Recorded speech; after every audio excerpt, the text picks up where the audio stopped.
hindi ko alam kung may pagkamasokista siya eh. Kasi doon pa lang sa sitwasyon, natatanggalin ka bilang PNP chief, napakasakit na nun. Kung normal kang tao, magagalit ka, magtatampo ka, at magagalit Hindi ka normal talaga yan, sa mga Jod. tao nagtanggal sa'yo. Hindi normal yan, bobo yan. Ay, kaya pala. Para gawin mo yan sa KOJC yung ginawa mo ng 16 days, bobo ka. Kaya Oo, nga. sigurado ako tuwan-tuwa yan sa doon sa general manager niya. Tuwan-tuwa yan. Sabi ko nga sa inyo, may may hablig yan. Walang hiya eh, no? From law enforcer, naging street sweeper, parang nakakababa naman nata ng dignidad yun. Hindi naman natin inaapi yung mga street sweeper kasi malaki ang naitutulong yan sa bayan. Ang sinasabi lang natin, being a four-star general na ang hinihead mo or ang nililid mo, peace and order, drugs, hindi ba, mga police, intelligence, yan yung nililid mo na na grupo, tapos ngayon nilagay ka lang dyan and then tuwan-tuwa ka. Eh yun nga, kaya nga nagtataka ako, Boss D, nagtataka ako kung bakit parang sa kabila nito mga pinagawa sa kanya, parang nakakaharap pa rin siya ng straight na mukha sa taong bayan. So, kahit sa sarili siguro niya, hindi siya nahihiya, no? Parang ganun eh. Wag ka na magtaka. Sabi ko nga sa iyo, ito si Torre, may may upuan na yan sa kanan ng ni Lucifer. Ay, pusa. Saan mapupunta yan? Parang Wag ka na siya magtaka napapalit? kung bakit makapal ang mukha niya, nakakaharap pa sa taong bayan, makapal ang mukha niyan, bakit nakakapagpa-interview pa rin all. Yung ginawa lang sa kanya, 82 days, ginawa kang PNP chief, matapos mong gawin lahat ng kademonyo na hindi nila kayang gawin, ikaw ang gumawa. Ang sakit nun. Yun nga yung katanungan ngayon eh. Kung hanggang ilang araw si Torres sa pagiging Sa pagiging general manager. kasi ang balita pa dito Hindi, is parang inilagay siya diyan para lang para mapalitan na yung yung yung sa kasi kailangan niya PNP, magpwersa tapos tatanggalin din daw siya agad diyan. Eh, malay nyo, mga partner, malay nyo. Magpapwersa siyang magretiro kasi yun. malapit na rin kasi magretiro si Nartates.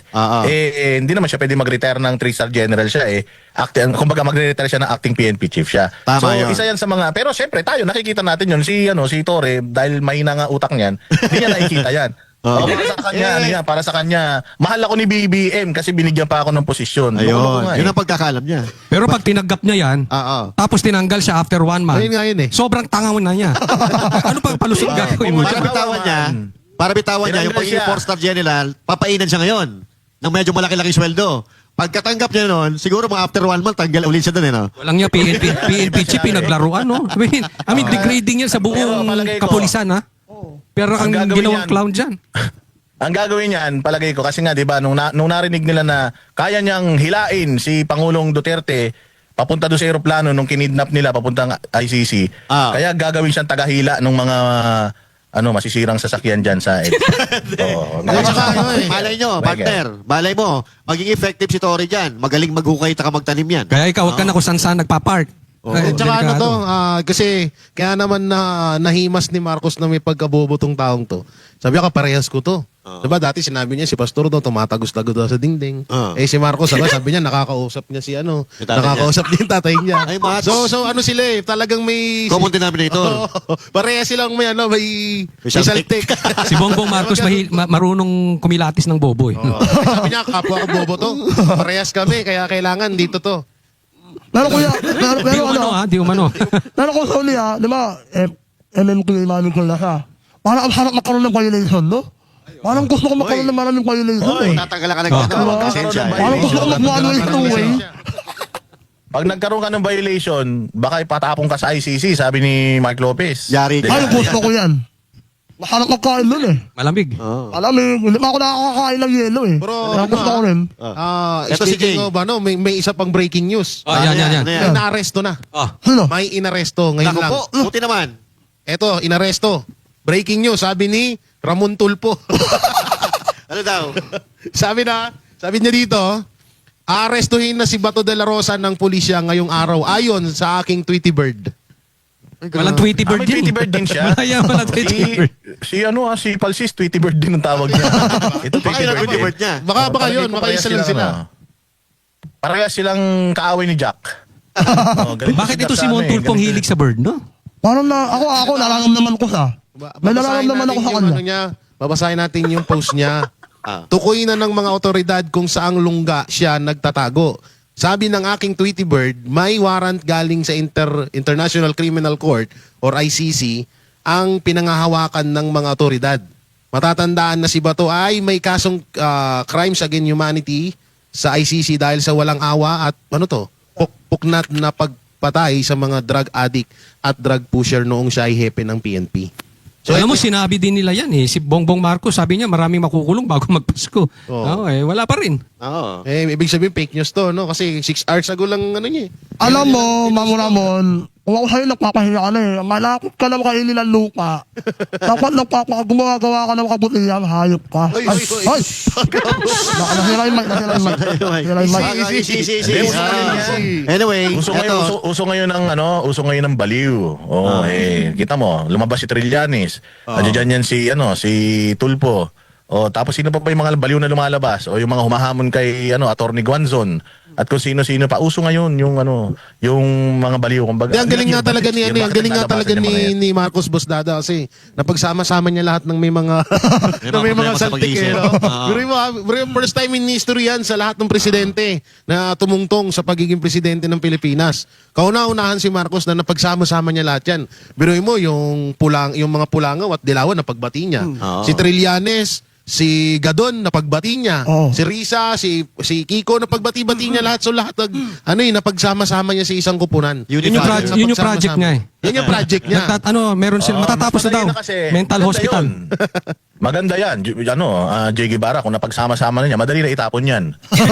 Kasi, di ba, basura, pagkalat-kalat yung basura, mahirap linisi, pero dahil pinagsama-sama na ni Bongbong, madali na natin itapon, no? Konti na lang itatapon natin mga hudas. Pero, mabalik tayo dito kay Senator Bato. Kung halimbawa, merong warrant of arrest from ICC, pwede ba isikreto ng DOJ yan or ng law enforcement ng Pilipinas? Parang bawal ata yun, itago eh. Ewan ko ba, paano ba? Hindi, meron ruling na inilabas ang Supreme Court tungkol sa sa extradition. So, yun, dapat i-consider nila yun. So, yan, diversionary tactic yan. Kailangan talaga nilang mag-activate ng mga baliw para maglabas ng mga baliw ng mga balita para yung mga kabaliwan nila hindi mapansin ng mga tao. Ganun lang yun. Very good analysis. Sa bagay, kasi nawala na rin yung topic kay nawala na yung topic na yung sa mga pasabog ni Aimee. Nawala na yung topic kay Saldico. Nawala na yung topic sa Pork Barrel King sa Magtito, kay Sandro Marcos at kay Martin Romualdez. So ngayon, talagang gumagawa nga sila ng mga issue para matabunan yung sarili nilang issue. Ako naniniwala ako hindi nila mahuhuli sa Senator Bato. Alam mo bakit? Nakusap na kami nun. Uy. Nakakus na to eh. Minus na ko no. Ano? Minus na ko no. Minus na mo? Sabi ko, nakus ako nag-viral eh. Sabi ko, malabo yung mahuli sa Senator Bato. Focus na ko yung Manolo ko. Si Manolo. Malabo yan. Ano ka ba? Nasa pinag-aralan yan? Tsaka kakampi niya si Darna eh. Tama, yung Bato. Malabo. Kaya nga 'di ba ngayon nakita nyo 'di ba? Biglang naglabas naman ng statement si DILG Secretary na si Bantag daw marapit na nila mahuli. Walang Balik na naman kay Bantag. Nasa Cordilleras daw. Walang yan. Laki-laki ng Cordilleras eh. Walang dyan. Tagal-tagal na nila hinahanap. Di nila mahuli-huli. Ay, ibig natin sabihin dito, lahat ng klaseng balita ilalabas ng mga yan basta lang maligaw ka.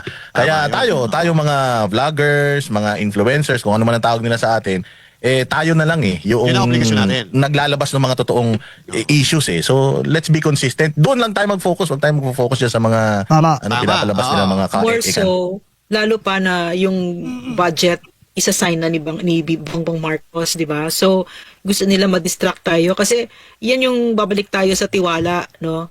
Ang dami-dami niyang ginagawang damage control na kung ano pinagsasabi niya about good governance, na mahiya naman kayo, yung ganong levels na para bang ang linis niya. Pero at the same time, tuloy-tuloy yung pagnakaw niya dyan sa budget na yan, di ba? So, yan yung dinidistract niya tayo, dinidistract nilang tayong lahat sa lahat ng mga ganito. So, yan yung pagtuunan natin ng pansin, yung budget na yan. Dahil napakadaming kawalangyaan na naman na ginagawa si Bongbong Marcos dyan sa budget na yan. At syempre, ang Kongreso. So, yan yung pansinin natin. Yan nga yung katakataka dyan, Doc eh. Kasi marami nagsasabi na kung nagawa nga nilang magnakaw nung 24, 25, what if pa sa 26 budget? Yung una-una, ang laki ng budget dito, 6 trillion. So, at partida, itong nasisilip na nakawan ngayon, sa DPWH pa lang, wala pa sa iba. Hindi pa nasisilip yung iba. Katulad, alam naman natin, di yung Customs. DepEd, custom. So wala pa, hindi pa nasisilip yan. Nasa DPWH pa lang tayo. Kaya nga ngayon, sabi, pananagutin, sabi nga ni Marcos, papanagutin yung mga kawatan. Pero eto na naman tayo, may panibagong budget na naman tayo na babantayan. Pero may pagkakaiba dyan. Kasi nabalitaan natin na si Bongbong Marcos daw, hindi magki-Christmas break. Oh, pag-aaralan daw niya itong mabuti itong budget na to para wala daw makalusot. Di ba pinag-aralan din naman So yan? so bali sa magpupuyat sa Oh, magpupuyat. Oy. Oh, baka kasama niya si Bato. Pero ito, critical talaga ito eh. Itong budget natin sa 2026 kasi umpisa pa nga lang sinusubukan pa rin nila na mag-insert. Kasi kung matatandaan natin, itong si Swan Singh tsaka itong si Speaker D, lumalabas na sila ang may pinakamalaking insertion sa 2026 budget. Na sabi ng mga abogado, yung mga expert dito sa budgeting, ito daw po ay bawal sa batas. Pero ang sinasabi naman itong mga to, hindi bawal sa batas. Ano ba talaga? Bawal ba talaga o hindi?